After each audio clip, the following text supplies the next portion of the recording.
the giants. But if you're so nice and friendly, Sophie said, then why did you snatch me from my bed and run away with me? Because you saw me, the big friendly giant answered. If anyone is ever seeing a giant, he or she must be taking away hit switch. Why? Asked Sophie.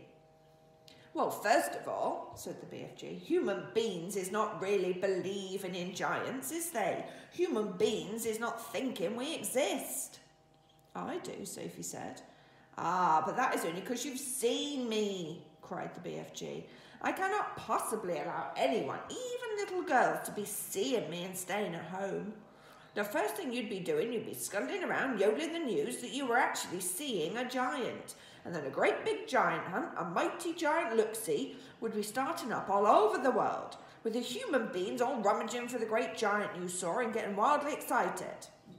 People would be coming rushing and bushing after me with goodness knows what, and they'd be catching me and locking me into a cage to be stared at. They'd be putting me in the zoo or the bunkum house with all those squiggling hippeldompers and crocodile-dillies. Sophie knew what the giant said was true. If any person reported actually having seen a giant haunting the streets of a town at night, there'd most certainly be a terrific hullabaloo across the world. I will bet you, the BFG went on, that you would have been splashing the news all over that wonky world, wouldn't you, if I hadn't wriggled you away? Well, I suppose I would, Sophie said. And that would never do, said the BFG. So what will happen to me now? Sophie asked. If you do go back, you'll be telling the world, the BFG said. Most likely on the telly bunkum box and the radio squeaker. So you'll just have to be staying here with me for the rest of your life. Oh no, cried Sophie. Oh yes, said the BFG. But I'm warning you not ever to go whiffling about out of this cave without eyes with you, or you will be coming to an mucky end. I is showing you now who is going to eat you up if you is ever catching even one tiny little glimpse of you. The big friendly giant picked Sophie off the table and carried her to the cave entrance. He rolled the huge stone to one side and said, Peep out over there, little girl, and tell me what you is seeing. Sophie, sitting on the BFG's hand, peeped out of the cave. The sun was up now and shining fiery hot over the great yellow wasteland with its blue rocks and dead trees. Is you seeing them? The BFG asked. Sophie, squinting through the glare of the sun, saw several tremendous tall figures moving around the rocks, about 500 yards away. 3 or 4 others were sitting quite motionless on the rocks themselves. This is giant country, the BFG said. Those is all giants, every single one. It was a brain-boggling sight.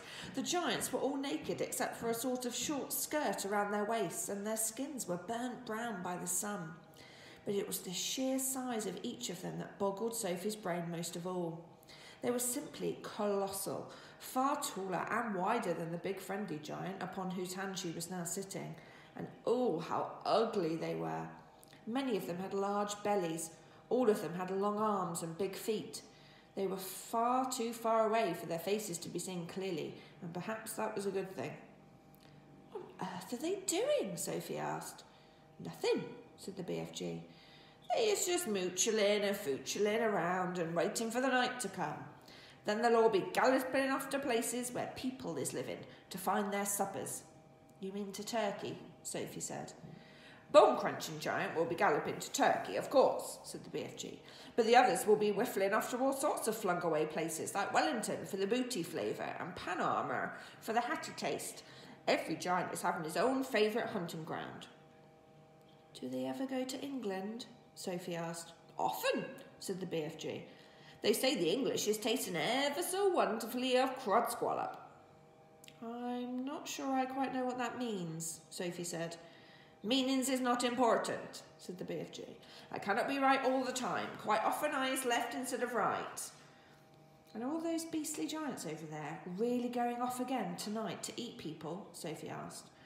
All of them is guzzling human beings every night, the BFG answered. All of them excepting me.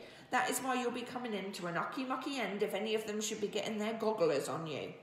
You'd be swallowed up like a piece of frumpkin pie, all in one dollop. But eating people is horrible, Sophie cried. It's frightful. Why doesn't anyone stop them? And who, please, is going to be stopping them? asked the BFG. Couldn't you? Said Sophie. Never in a pig's whistle, cried the BFG.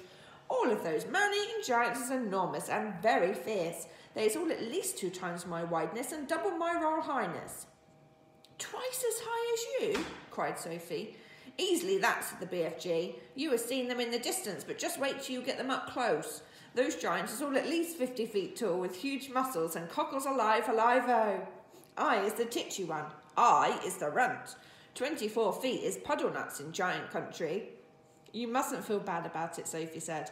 I think you're just great. Why, even your toes must be as big as sausages. Bigger, said the BFG, looking pleased. They's as big as bubble hammers. How many giants are out there? Sophie asked. 9 altogether, answered the BFG. That means, said Sophie, that somewhere in the world, every single night, 9 wretched people get carried away and eaten alive? More, said the BFG. It's all depending, you see, on how big the human being is. Japanese beans is very small, so a giant will need to gollop up about 6 Japanese before he's feeling full up. Others, like the Norway people and the Yankee Doodles, is ever so much bigger, and usually 2 or 3 of those makes a good tuck-in. But do these disgusting giants go to every single country in the world? Sophie asked. All countries except in Greece is getting visited some time or another, the BFG answered.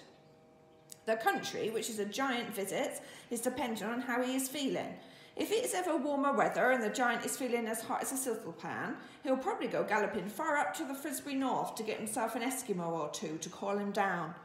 A nice fat Eskimo is a giant is like a lovely ice cream lolly to you. I'll take your word for it, Sophie said.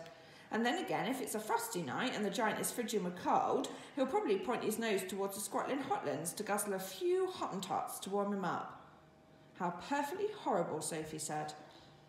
Nothing hots a cold giant up like a hot Hottentot, the BFG said. And if you were to put me down on the ground and I was to walk out among them now, Sophie said, would they really eat me up? Like a whiff swiddle, cried the BFG. And what is more, you is so small that they wouldn't even have to chew you. The first thing to be seen, you'd be picked up in his fingers and down you'd go like a drop of drain water. Let's go back inside, Sophie said. I hate even watching them.